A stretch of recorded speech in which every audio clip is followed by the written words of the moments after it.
The missile knows where the knee is because it knows where the knee isn't. Ladies and gentlemen, boys and girls, put your hands and other appendages together for The Logical Idiot. Starring your hosts, the man beyond time because he has none of it, Austin. Well, our plan was to put these two scrawny girls right under the table while we were lifting it. The man with 1,000 questionable opinions, Grant.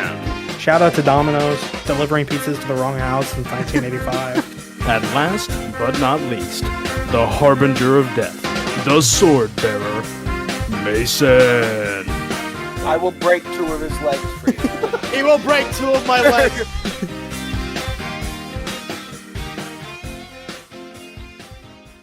Hello and welcome to the Logical Idiots podcast. Welcome back. Yay. Yeah. Welcome.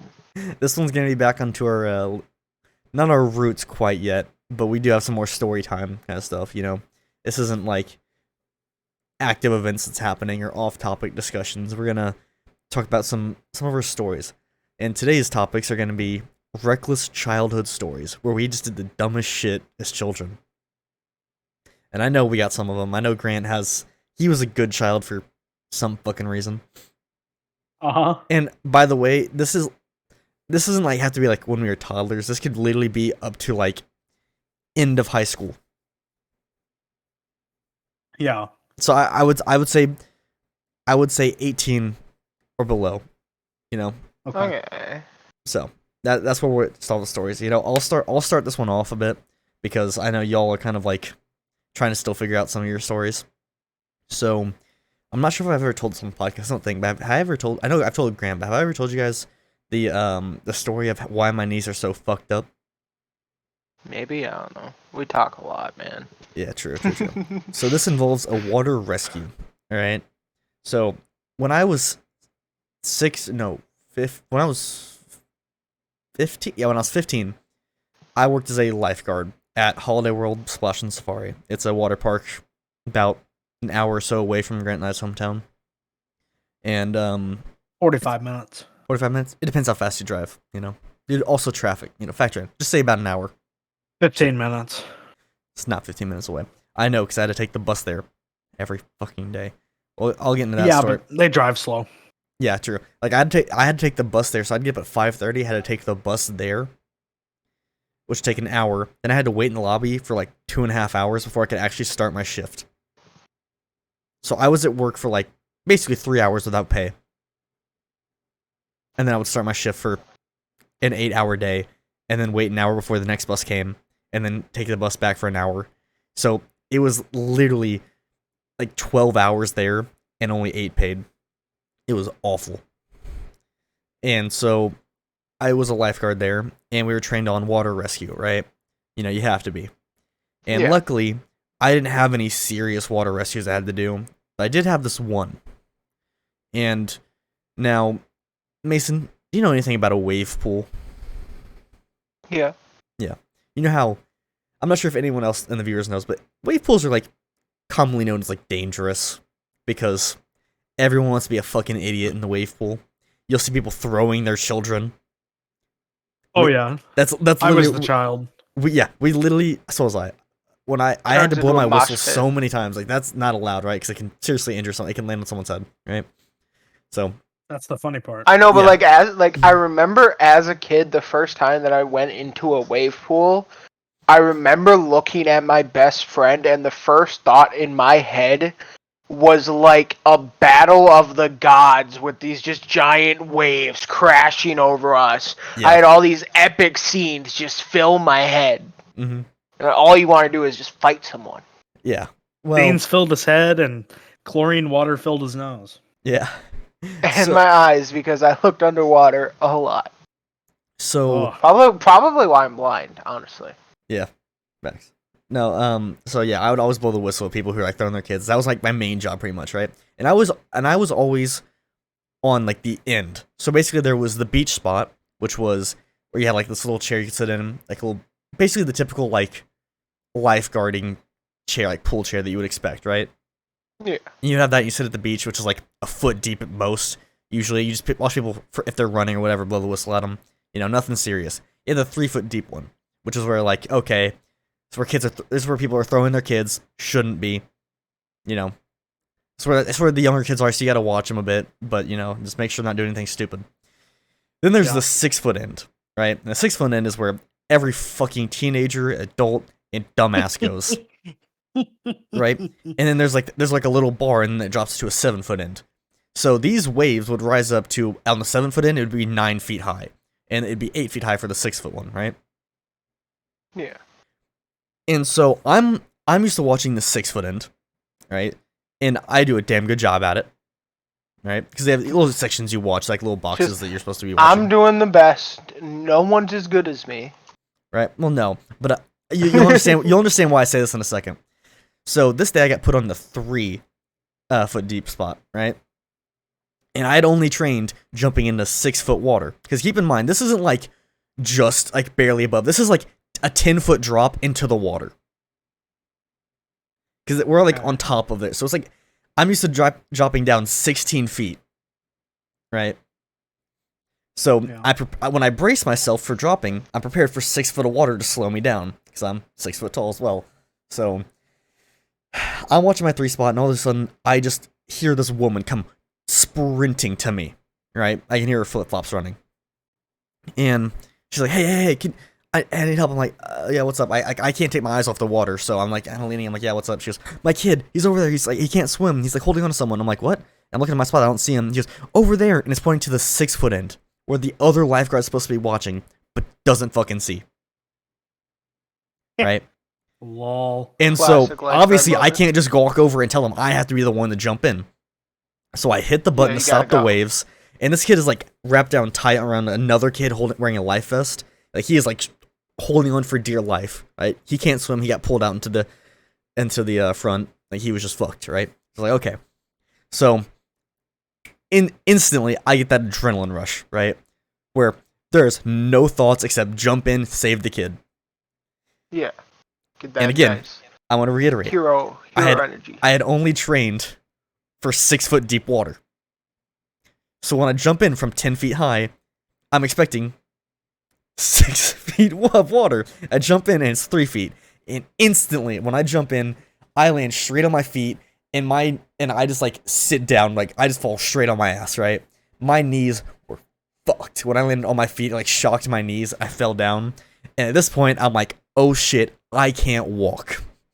So I have to crawl and like doggy paddle to this kid through all these people. And I'm like, get the fuck out of my way. I'm literally grabbing my tube and I'm like pushing people out of my way. I'm like, get the fuck out, move, fuck off.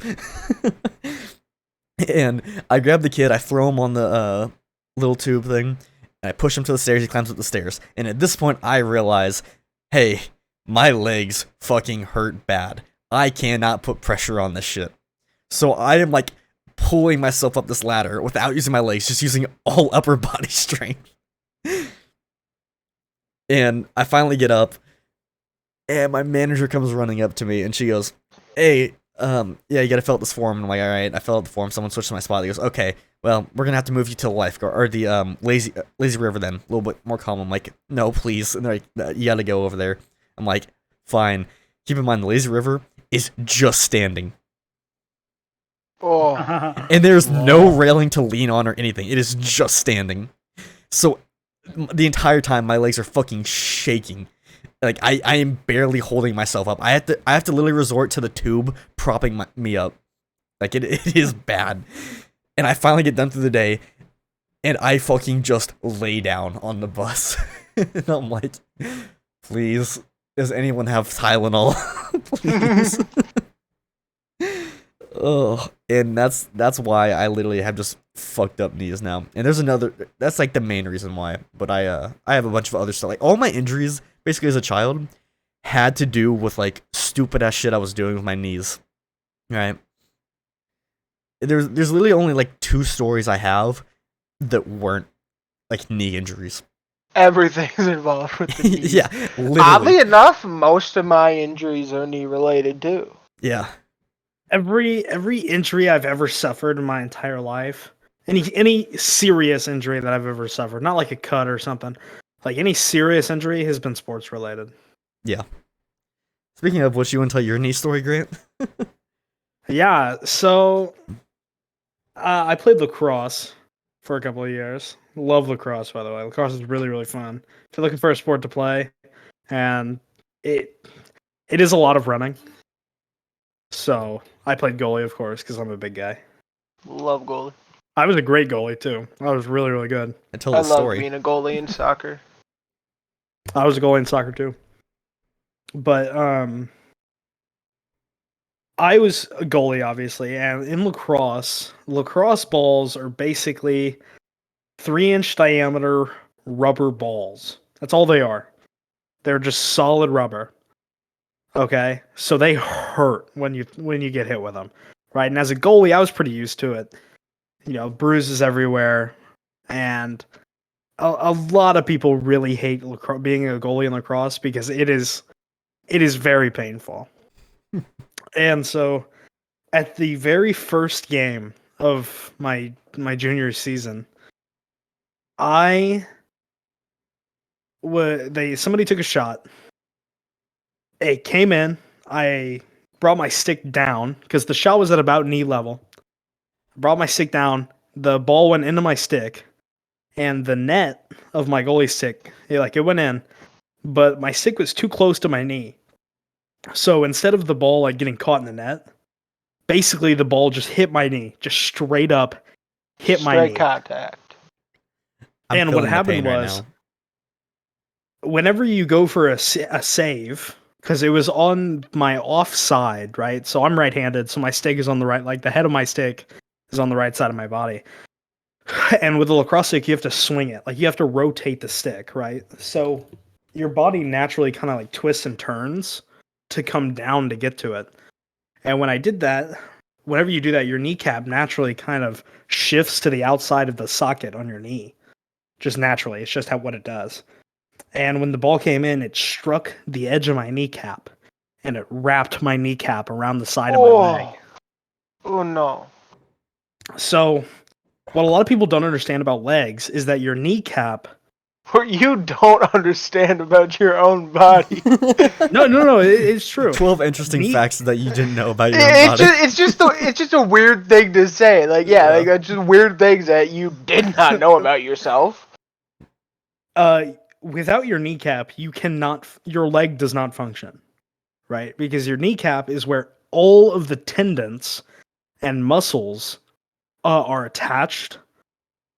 And so basically, if you can imagine just a ball and socket joint, and your kneecap is in front of it, and your kneecap acts like a lever to like create force against it. So normally it's on the front of your leg, so it's just like direct force. So it either opens or closes it, right? That's how you bend your knee. But whenever your kneecap isn't on the front side of your leg, your knee doesn't bend forward and backward. You physically can't move your leg because the muscles aren't pulling on it with the correct like tension to bend it.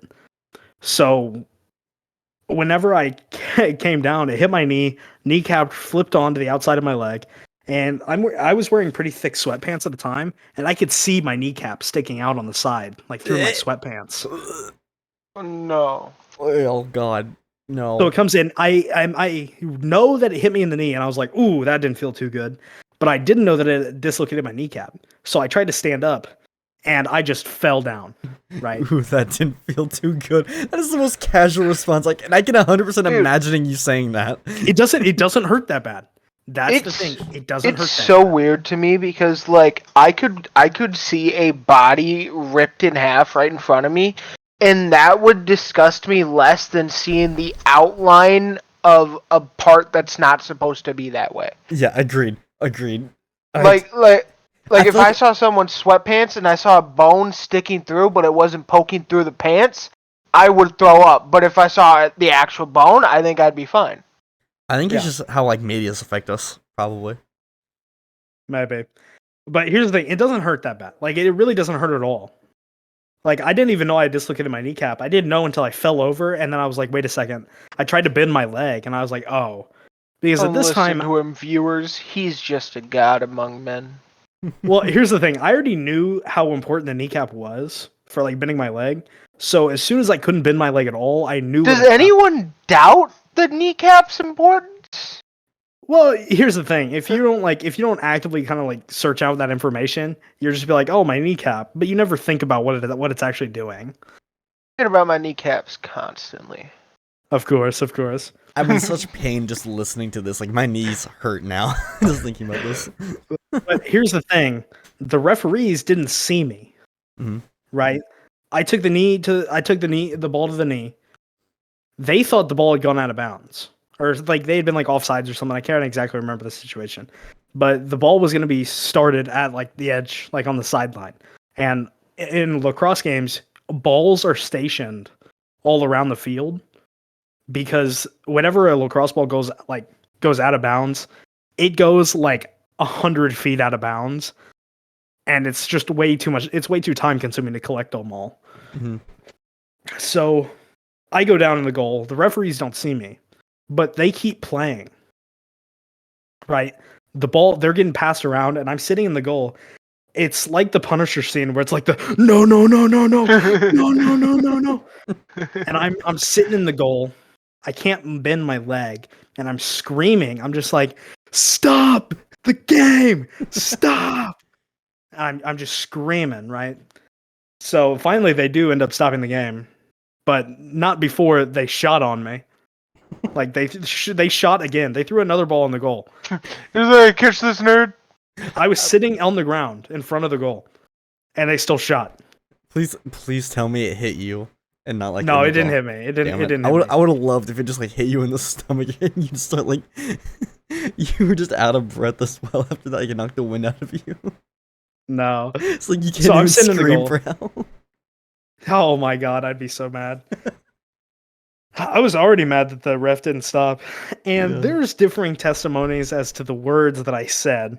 Because I have a buddy who was there, and he says I was just screaming profanities. I don't think that happened.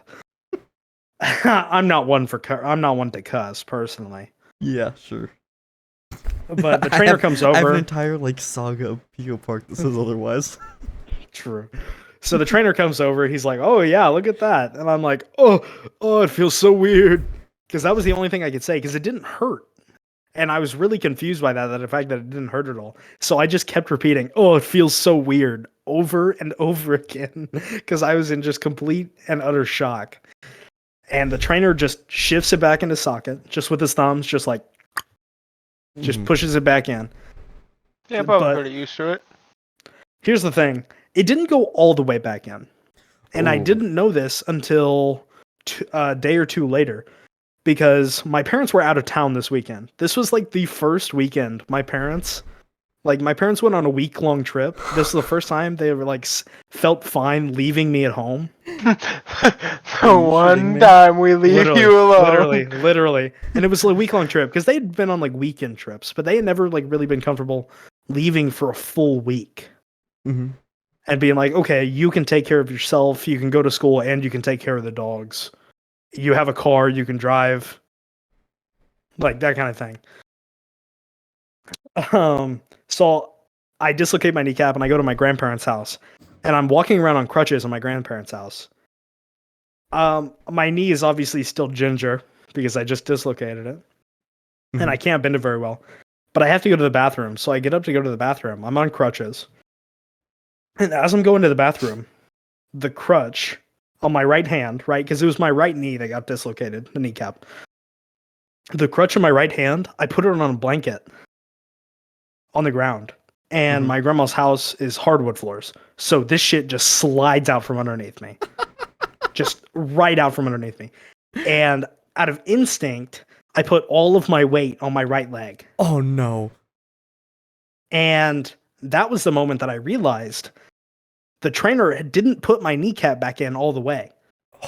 And then it wasn't until I put the full weight of my body on my right leg that the kneecap went the rest of the way into socket. Oh, Because no. I could hear it. It was like a ratchet. I could hear it. No, click don't into place. describe it. It was like, Grant, stop. Don't. Don't say any more without that. I'd rather watch someone be brutally murdered. Like you can Same. imagine the really fast clicks. No, I Like- don't want to imagine this, Grant. Can you hear that? Can you hear me do that? Yeah. Yeah, that's kind of how it felt. And oh yeah, that was a good Ouch. one. Ow. Don't even get me started on the tendonitis I Please. had when I was playing football. We can cover that in a little bit. Mason, do you have a story? Come up with some. So, as I've said before on the podcast, I used to work at a summer camp, Mm-hmm. and And Sleepaway. and sleepaway. And we one day during lunch, one of my kids is being absolute bratty. Like I don't know where he got this ego from that day, but he felt like he could take on Kratos and win. He was watching you. That's what it was. And so this dude came up to me and he was like, "Hey, I want to race you back to the cabin." And me, also being 15 years old, was like, "Yeah, I'll race you. Let's go. I'll fucking kick your ass." As soon as we take off, I tear ass ahead of him, and I drift a corner while running, and I go sliding across the concrete, and I end up with my elbow just being pure bone. Ooh. W. Not a whole lot of skin left. Even now, there's not a whole lot that grew back. Ugh. And I fucked up my knee. Mm-hmm. Grant's not wrong though. That was weird. Like whenever you hurt yourself a lot, it never really hurts that much for a while right away. Yeah, it's like getting shot. Like that adrenaline is just too OP. Dude, The adrenaline. how do you think people like the fucking Punisher menaces? The adrenaline is the ultimate super drug. Yeah. Now, I actually have two stories somewhat related to that. So, back in, what was it, 6th grade? No, 7th grade. We did, like, this, camping trip to, Land Between the Lakes, I think it was called. Did you ever do that, Grant? Yeah, Land Between the Lakes. Yeah. Well, during our, were we there for a weekend, or as a whole, as just one night? I can't remember. It's a weekend. A weekend, okay. During, like, the first night, right? We are, like, gonna go on, like, a trail or whatever. And me and my dumbass friends thought, hey, you know what'd be fun? Let's fucking race through here. Let's race through the trail. So Smartest thing one can make. we do. And almost instantly, my foot gets hooked on a branch, not a branch, like a root that was sticking out of the ground, and I just eat shit. And I don't get up. Oof. Bro gave up. No, because what happened is I literally, I hit it so hard and hooked it so bad, I sprained my ankle, really bad, right? Yeah. And so obviously we're in the middle of a fucking campsite, so I don't have can't get crutches or anything like that, right? And this is the beginning of the night, so we still have plenty of activities to go, and it was I couldn't sit down or anything like that.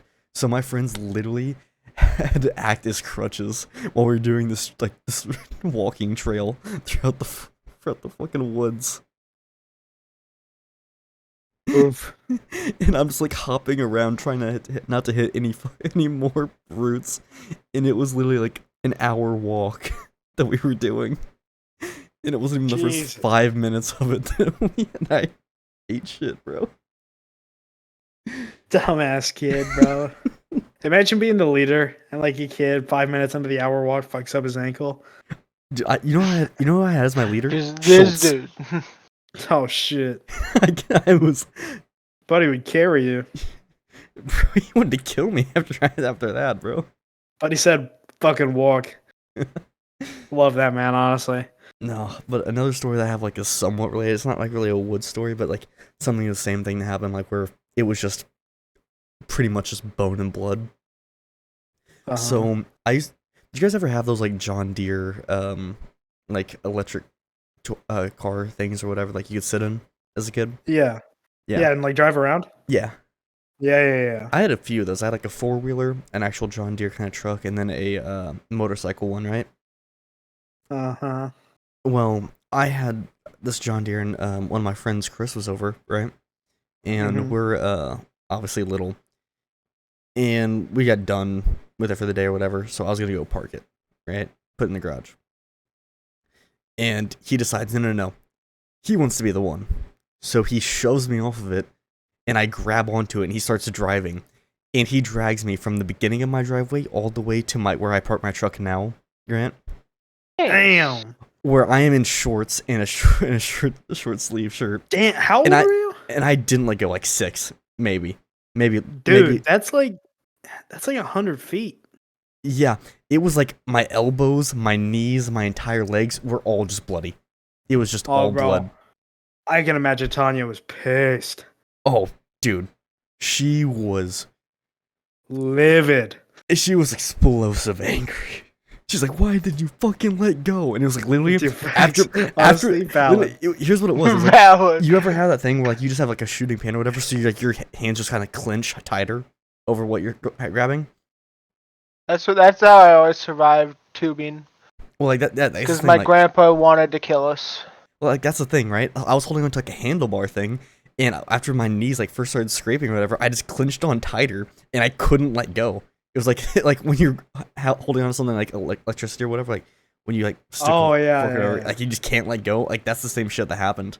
So I got dragged like 100 feet on nothing but concrete. Oh god. And then I had something similar where I was like in the 4-wheeler or whatever, and it like tipped over, and my knees were just bloody as fuck. Like something similar happened, but that was like wasn't really reckless. It just kind of tipped over when I was trying to get off. Yeah. Yeah. Oh, Yeah. that's pretty bad.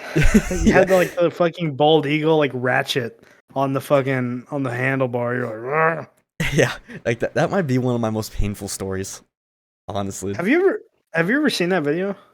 What? The guy who shows like how like a bald eagle's talons work. No. Okay, so in like predatory birds, their talons, especially like larger ones, are ratchet based, Mm-hmm. right? Because whenever they grab onto a fish out of the water, they don't want to let it go. Yeah. So if a eagle's talons are like clenched, if you try to pull them open, you can hear the clicks of the ratchet of their body, like their bone Ooh. structure, unclicking as you like open it. It's crazy. It's insane. Wow. Yeah. Like anybody who's listening, look up like try and find a video and listen to the sounds of an eagle's talons unfurling against its will, and like listen to the clicks. It is wild. Yeah. So does anyone else have any other stories? 'Cause I have a few more. If you guys. Yeah, I have another knee one. Okay. Yeah. Go ahead. So I played football for a really long time, Mm-hmm. Actually, I have a football story as well. So. and in high school, obviously, or even in middle school, if you are like good enough, but mainly it's high school for like the general experience. You do the weight room, right? And in the weight room, you do a lot of. It depends on what they're trying to target, but they might do like really heavy weight and low volume, or really high volume and low weight.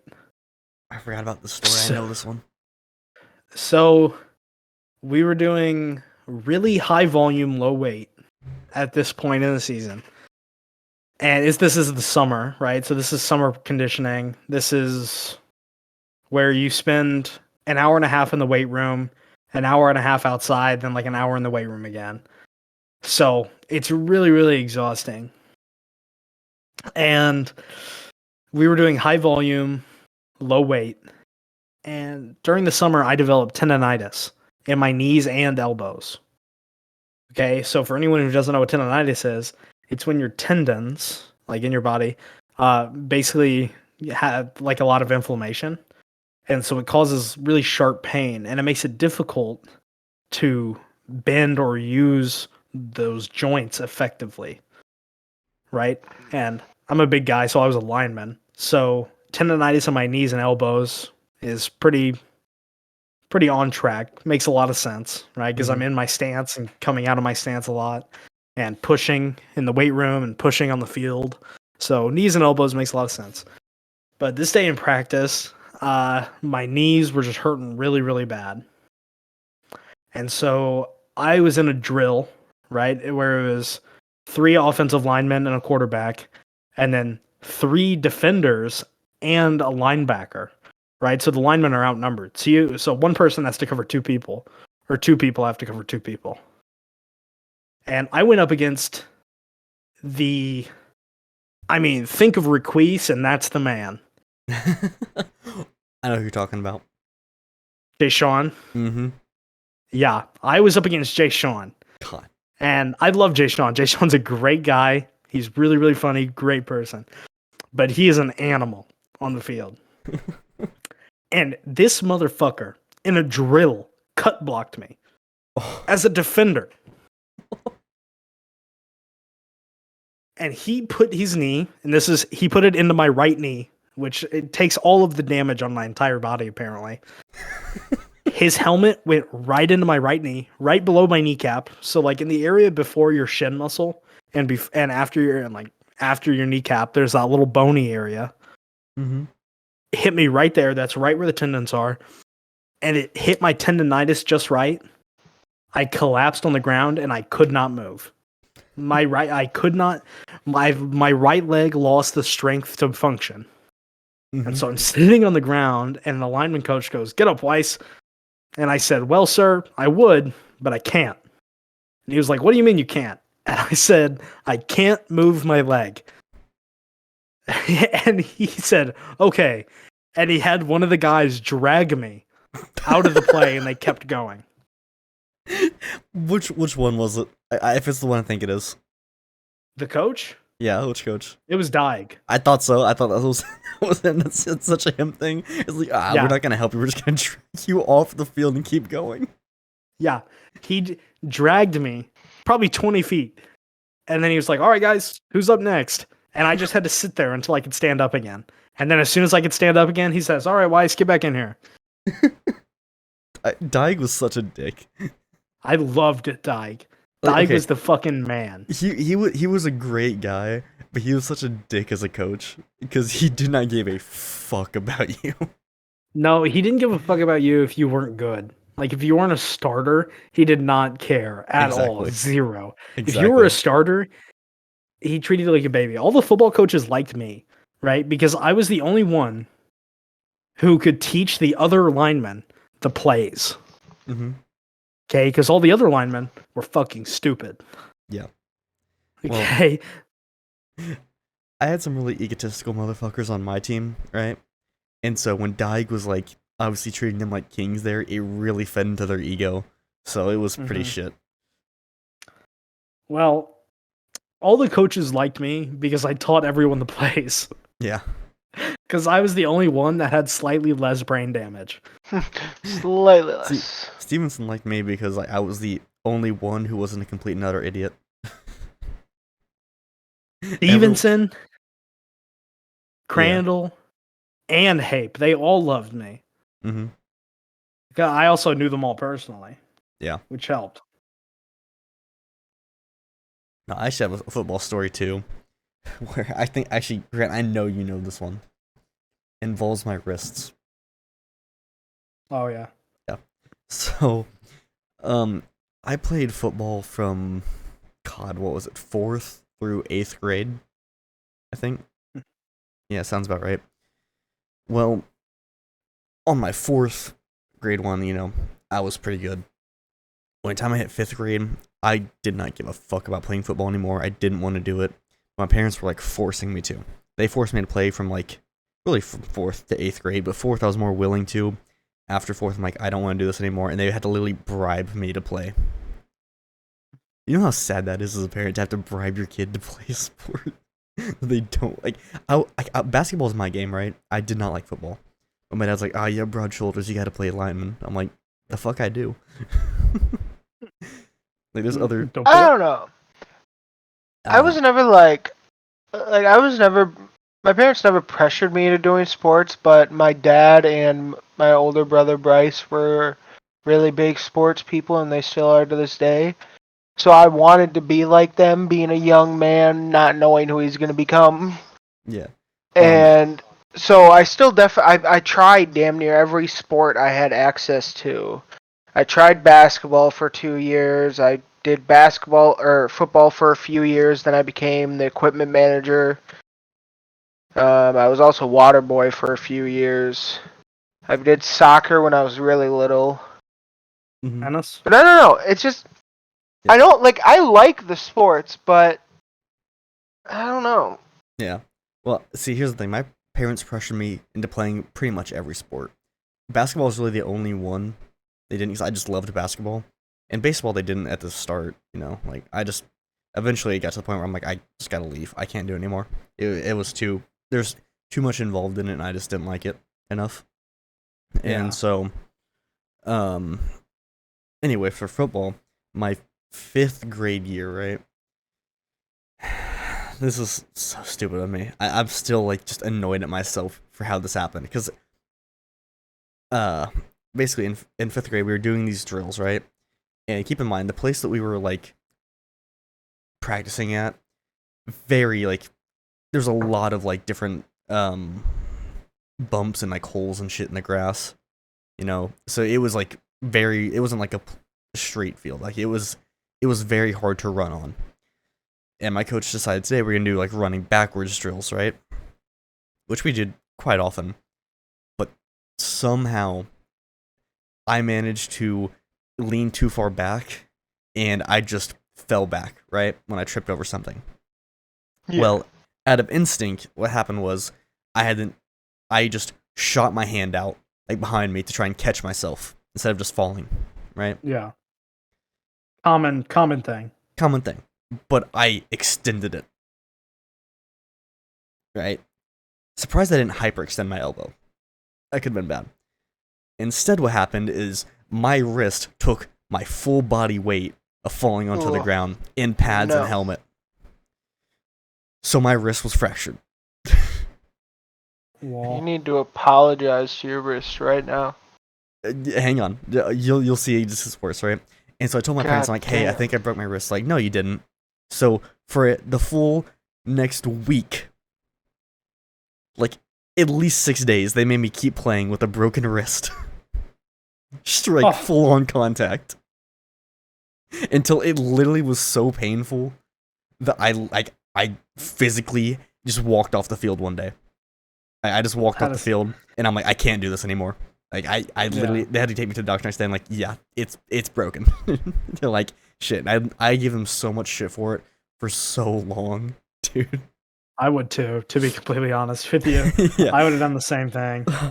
And so The only difference is my parents wouldn't have given a shit. They would have been like, "Meh, well, you should have told us more adamantly." well, no, like I complained literally day in and day out. They're like, take some Tylenol. I took Tylenol. I'm like, it didn't help. They're like, maybe it's probably a sprain. You're fine. I'm like, no, I think I broke it. Like they just didn't give a shit.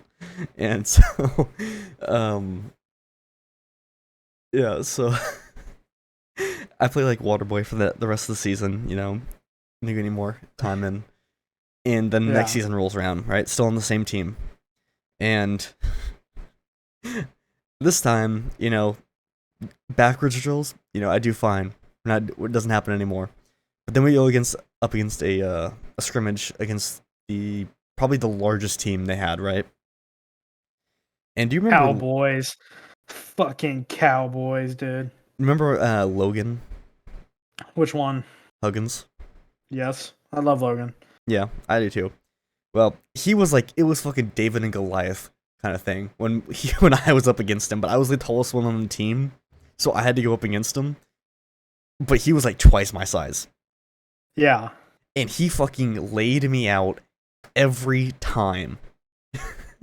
I believe it. He's a man of a man Dude, on the field. yeah, he's beefy. He's the man on the mission at midnight. Yeah. And so one time he lays me out and the same instincts kick in. stick my arm out. But this time, I can't do this arm. That one was messed up, so I did my other hand. I don't know how you can manage to do this. I don't know. Makes sense. I feel like this was purposeful, honestly. Literally, no, it wasn't. But literally a year later, like almost exactly a year later, break my other wrist. Dude, if I were your parents, I'd be like, this kid's definitely just trying to get out of this fucking game.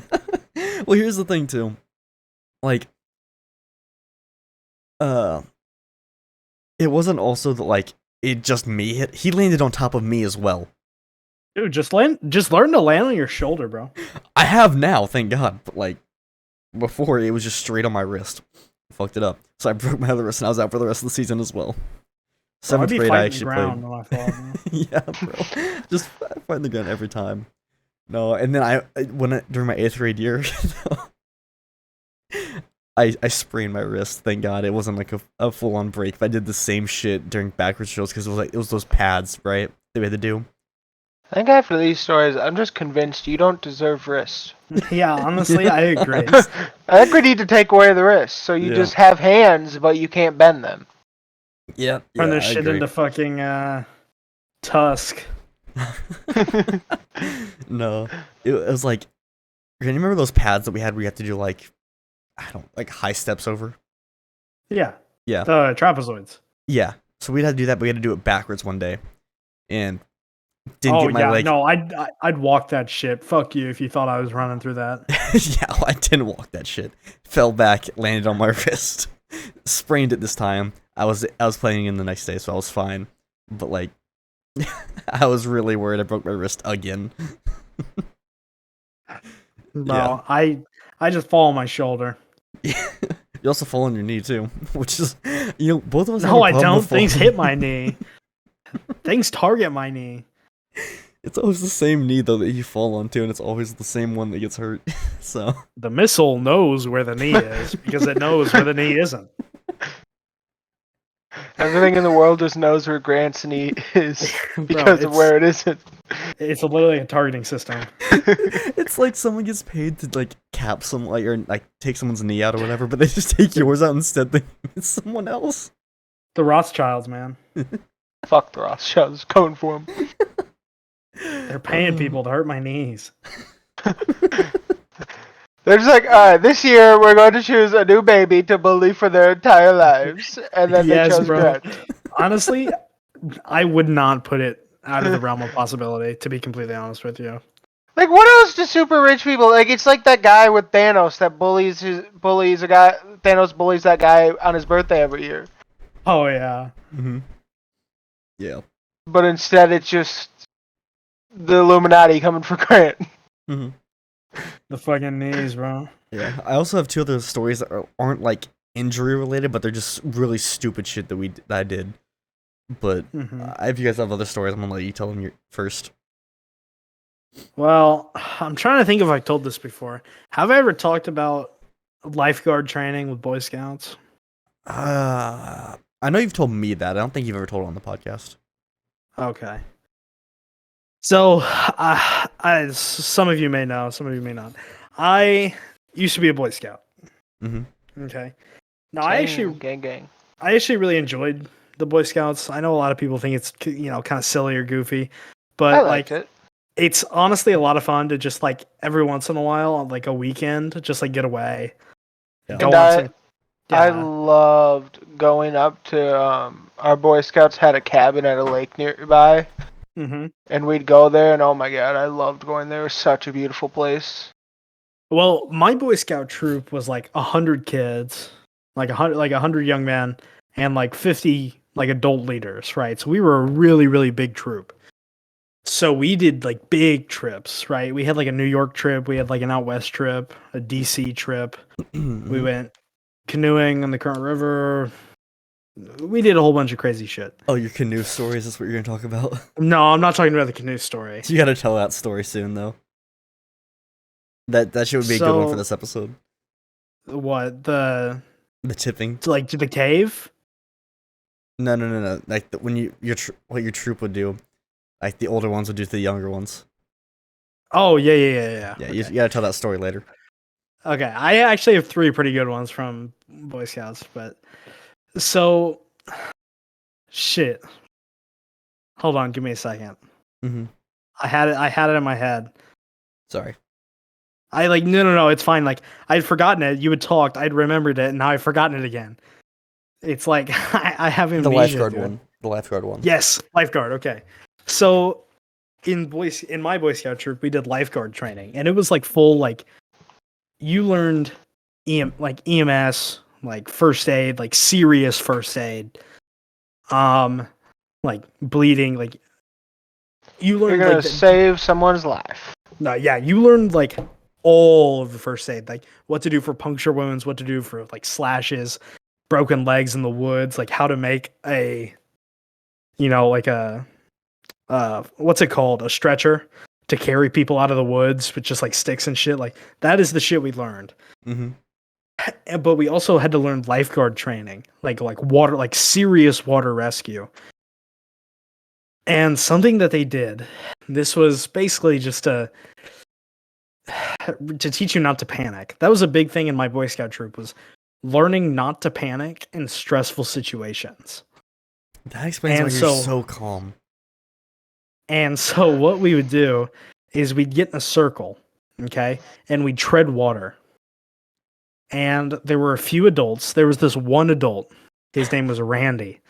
Of course. Randy was about 65 and 180 pounds of pure muscle. Like he was still a bodybuilder at 65. Right? He was ripped. He's like a physician. He's a bodybuilder. He's crazy. But he sinks like a rock. So him and a couple other guys, one of them was a Marine, like they would sink down in the middle of the circle. So it's like 12 guys probably treading water in a circle. 3 guys would sink down in the middle, swim underneath you and behind you, breach the water, push you under the water before you could react, push you under the water, put their feet on your shoulders, and kick you down as far as they could. Okay. What? And this is in like the Lincoln State Park Lake. I don't know if you've ever been there, Austin. Yeah, I have. But you have, okay. So in the little area that we are, it's probably about 17 feet deep. Mhm. The water. Okay. So by the time you're at the bottom, it's cold. And so these guys would push you down, get on your shoulders, and shoot you down. And when they shot you down, now this didn't happen to me, but I had a buddy whose feet got stuck in the mud at the bottom. Oh no. And he had to like dig his way out. Like he had to dig the mud away from his feet after being like pounced on. So you don't have time to like get a big breath of air. You just have to be like breathing calmly so you have enough air. So he got shot all the way down. He had to dig the mud away from his feet to get back to the surface. And when I got shot down, I touched the mud. I didn't get stuck, but I touched it. And like that is the shit that they did to us. Now, to be You honest, got shot down 17 feet of water. yeah, That's So crazy. some Boy Scouts got touched, and Grant got Navy SEAL training. Yeah, pretty much. pretty much. But like there was also during lifeguard training, we also had a pet rock.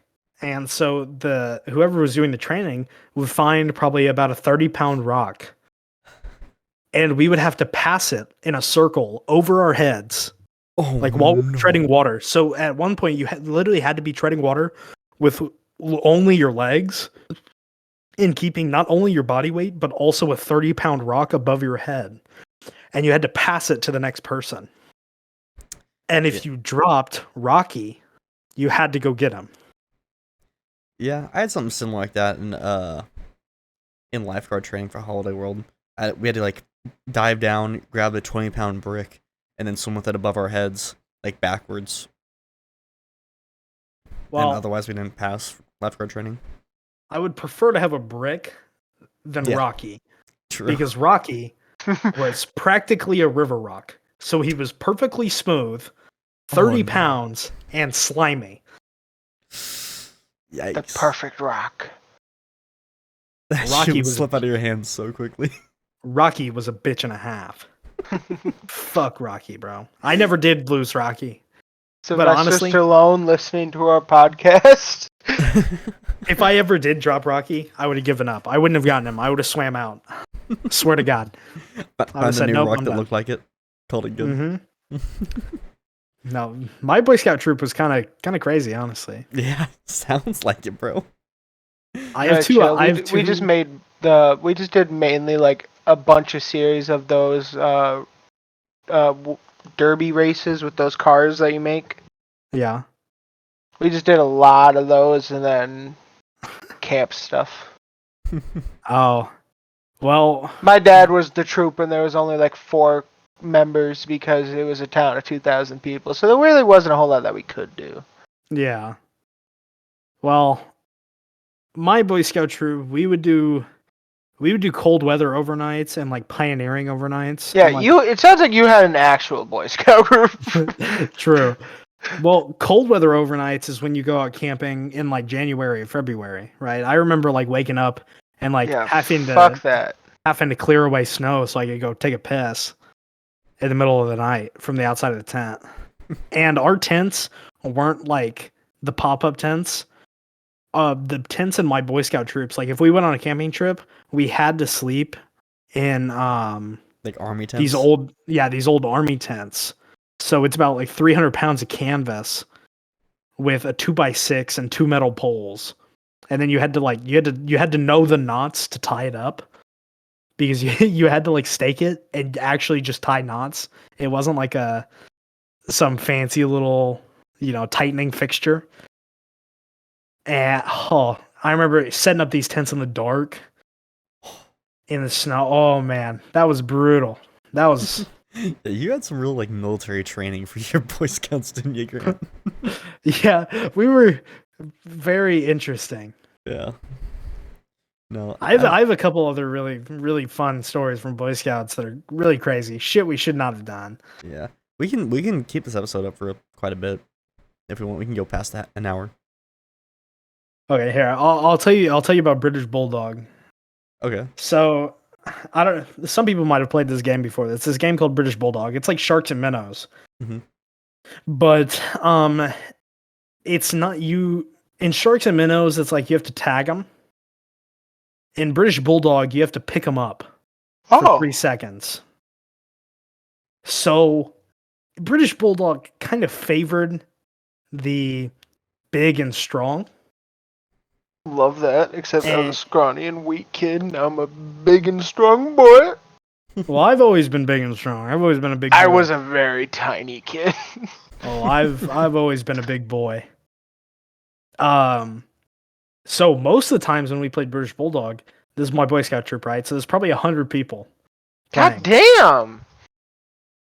Yeah, it's like I don't think I even knew a troop with more than 10 members. Like, there was just no one for miles near us. Yeah, so it was like 100. It was 100 kids, right? Holy and shit! at the beginning of the game, there were 5 sharks, or yeah, there were 5 British people in this case trying to get the Bulldogs. Wow. That sounds like a great game. And everybody else would just run back and forth. And right, so everyone would target the weak kids first, right? Get the small ones out of the way. And then after the really small kids got out of the way, you were left with the medium-sized fast people and the slow big people. Okay, so you'd have the original 5 people and then just a shitload of little kids. And if you were me, I was big and slow. So for the majority of the game, I actually just walked back and forth, right? Because nobody wanted to try and pick me up. No one deigned to attack me as I walked back and forth in British Bulldog until they had sufficient numbers to like No one surround dared me. to stand against Grant. No, it took like crowd surfing to get me off the ground for more than 3 seconds. Because what I would do is I'd like dead fish, like right, I had like dead weight. And nobody could get me. As soon as I went dead weight, no one could get me. And I just crawl the rest of the way. I was really cheap. Like, my goal was to win. My goal was to win. Army crawl. Sharks and minnows. Asshole. Yeah, but you had to pick them up. So Yeah. I remember when I was a kid, I would just run whenever it'd be a lot of people, it didn't matter how old they were. They could have been 9 years old. I could have been 15, and I was trucking these little fuckers. They no mercy. It was like a bowling ball and bowling pins. You were Like, actively giving people concussions. Yeah, I honest to God, I probably did more harm than good. I full speed. As soon as it got down to like me and like 3 other people, everyone would just look my way and they'd be like, all right, let's get Grant now. Yeah. And so there'd be 2 people on the other side of the court. It would be like the 2 like medium sized, really fast people who were kind of, kind of hard to catch. And then it'd be me on the other side, and you'd see everyone else besides those 2 people was trying to get me. So I would just run. And I'd probably get through like 2 or 3 of those rounds where everyone was trying to get me before they finally got me. But that shit was so fun. I'd take my glasses off and I'd set them off to the side so that I could barrel through people. Mm-hmm. It was a serious game. And we got a new leader who was kind of a bitch, didn't want us to play British Bulldog. And so like every meeting we'd beg him to let us go play British Bulldog outside before the meeting ended. And he never did. But I remember when I was a kid we used to play and that shit was so fun. Mm-hmm. Oh god. I miss that, honestly. Did you guys ever do something called bus jumping? No. What the fuck? So, back in high school, right? I think it had to be like, Fuckers kick it was either Bukowski freshman over here. year, it was either freshman year in high school, or it was like 8th grade. It was one or the other.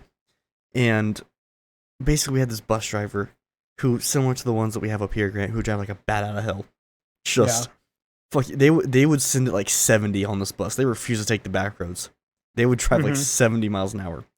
And well, if you know anything about our highways, they're bumpy as hell. And with a bus, we figured out if you were able to jump right before the bump, you would get fucking launched in the air. Oh, I remember doing this. I remember hitting the ceiling. We would hit the ceiling, and then we would come crashing down onto these seats that were just mostly metal.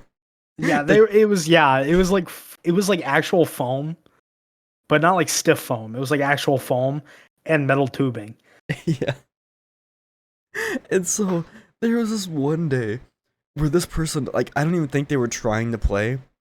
I think we just said something to him right as the bump was about to come, and he kind of like stood up for a second to turn around, and right as he did, he hit that bump and he just went flying into the air. He came crashing down, and all of his books just went everywhere. Brutal. Oh, we were such assholes on that bus, bro. But she would say nothing about it because she just had fun driving that fast, and we would just it'd be like fucking like a wave in a crowd or whatever. You just see people just go flying up. Oh, dude, we did some stupid ass shit when we were kids. Indeed, we did. Yeah, you want to tell the canoe story, bro? Yeah. So this is back to my roots in Boy Scouts. So we had a trip, I said it earlier, Current River, right? And Current River is basically where we go. It's in Missouri. Current River's in Missouri. And we go and you just canoe. We just canoe all day. We just canoe down the river. And there's a lot of like small rapids and it's very, very shallow for most of the river. So you can move pretty quickly, but a lot of the times it's kind of hard to maneuver because you're caught with the current. So there's a lot of times you capsize or get flipped. But there was this one area on the river, and it happened every time.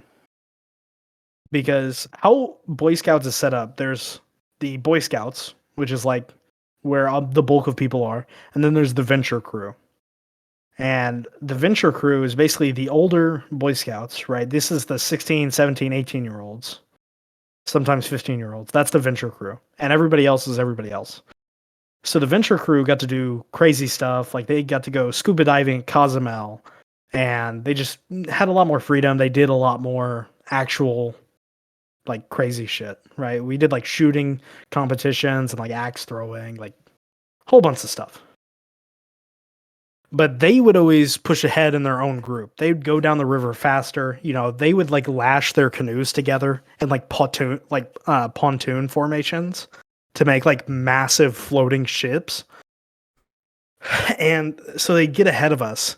And they'd set up on this little bend. It's a really wide place in the river. And basically what they would do is whenever the younger scouts would come through, and keep in mind, if you're a younger scout, you're probably 11, 12. You've been canoeing all day in the sun, trying not to capsize. You've probably capsized 2 or 3 times already because you're shit at canoeing. So you're already probably pissed off and you're hot. And now you come around this bend and you see all the venture crew as pirates.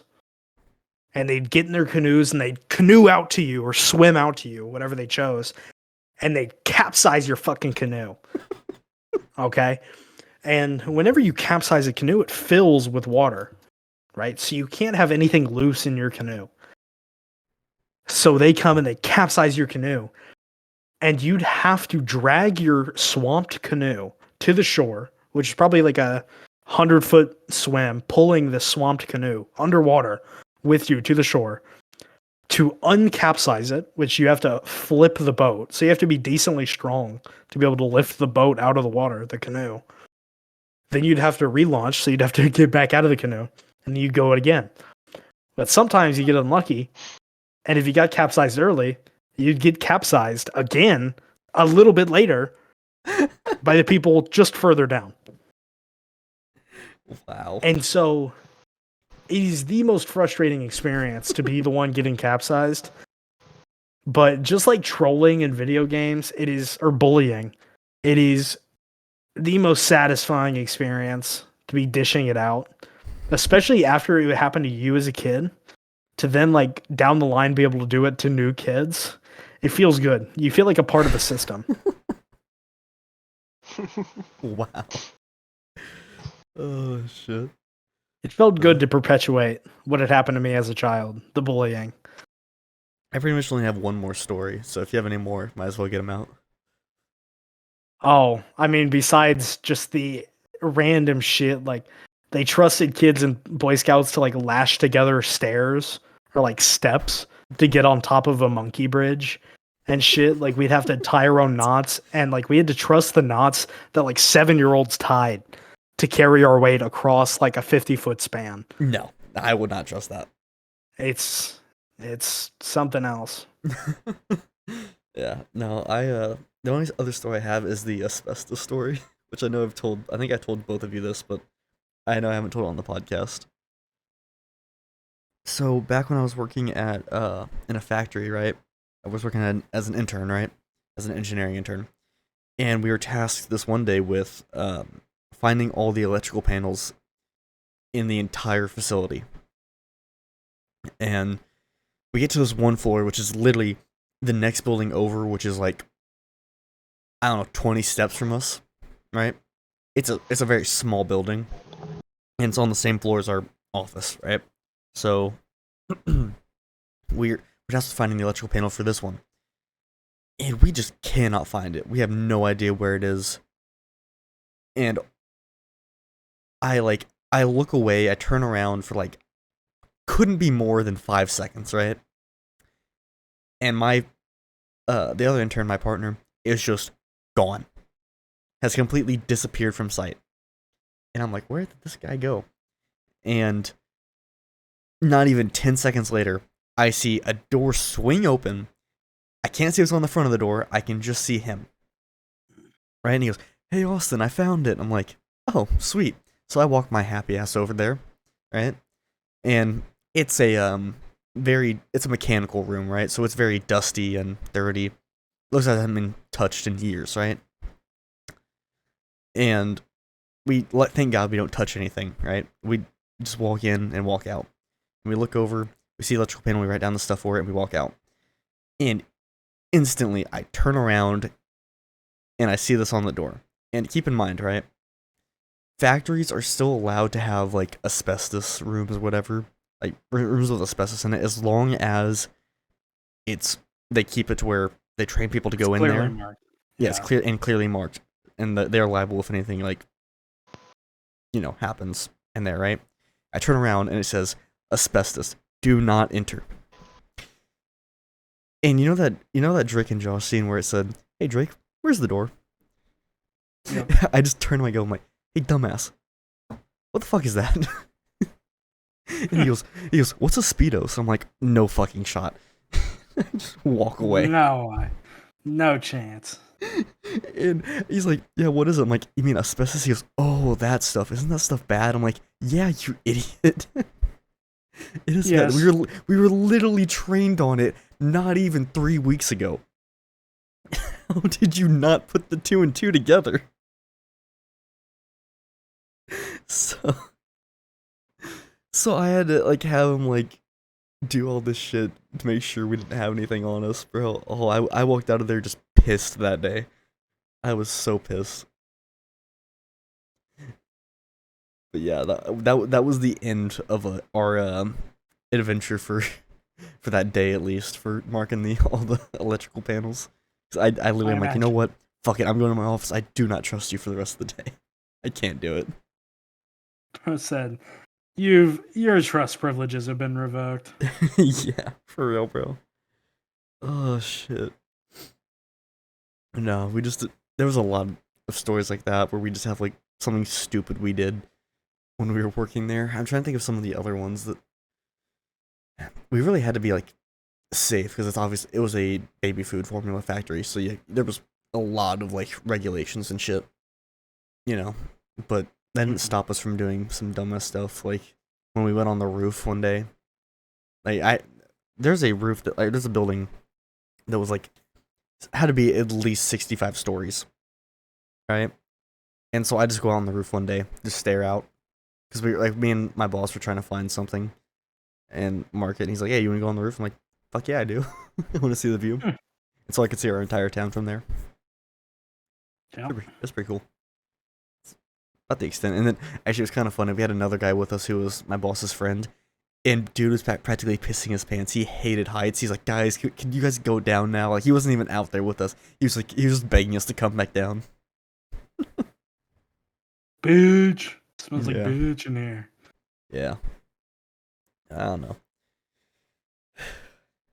Yeah, Mason, you haven't had a whole lot of stories about being a dumb child, have you? I don't know. The issue is that I don't remember a whole lot of my childhood. Yeah, same. That's why I had Like, so much there's- problems coming up with some. Like, up until late high school, it is just the randomest memory here or there, at best. Like, a lot of the times my siblings tell me stories from when I was like 6 or 7 to 10, and I'm like, I don't remember that at all. But they sure seem positive that it happened, so I can't fight it. I don't remember. I actually do have another story I forgot about that I had written down, but I just missed it. Have I ever told you like the diving board incident, Grant? No. So this happened when I had a little too much to drink one day, and I was at a pool party. Right? We have a lot of those over the summer, and this was the first day I discovered Long Island iced teas. I'll let you do with that information what you want with it, but like my dad made it, right, and he was just learning to be a mixologist, you know. Yeah. So Still learning. he made those fuckers strong. He made them really strong. And so, needless to say, I had about 4, probably 3 to 4. Damn. And I mean, we've been drinking all day, right? We started at like 11. This was like 4 o'clock at this point. So I wasn't going like too heavy. And my dumbass decides, hey, I'm gonna go off the diving board into the pool. But I was fairly drunk. And so I get on the diving board, and almost instantly I lose balance. Like, pretty much instantly. And instead of falling, I don't know, into the pool like a reasonable person, I fell backwards. Right into the bushes and rocks. Nice. And so all my parents hear is a loud, but they don't know where it came from. They're like, wait, where'd Austin go? And all they see is just a thumbs up stick out of the bushes. Jesus. And I'm like, I'm good. And I had to like crawl on my back. I'm bleeding and shit, but like I'm good. I'm fine. chilling. I'm fine. Oh, I have too many stories like where I did stupid shit when I was drunk.